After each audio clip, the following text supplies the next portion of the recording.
एक हलवाई ऐं फिलासफ़र जी पाण में दोस्ती। फिलासफ़र रोज़ हलवाई जी दुकान ते ईंदो।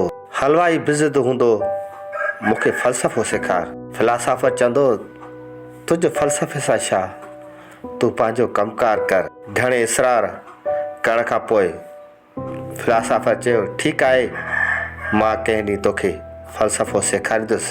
हिकु ॾींहुं फिलासफ़र हलवाई जी दुकान ते आयो। चईं, 5 किलो जलेबी तोर। उन 5 किलो जलेबी चोरे हलवाई जे हथ में ॾिनियूं। हलवाईअ जलेबी वापसि करे चयो त इन जे बदिरां मूंखे हलवो ॾे। हलवाईअ जलेबियुनि जे बदिरां फिलासफ़र खे हलवो ॾिनो। फिलासफ़र हलवो खणी वञणु लॻो त हलवाई चयो, हलवे जा पैसा त ॾे। त फिलासफ़र चयो, हलवो त मां तोखां जलेबियुनि जे बदिरां वरितो। चई, पोइ भला जलेबियुनि जा पैसा ॾे। चई, जलेबियूं त मां तोखे वापसि कयूं।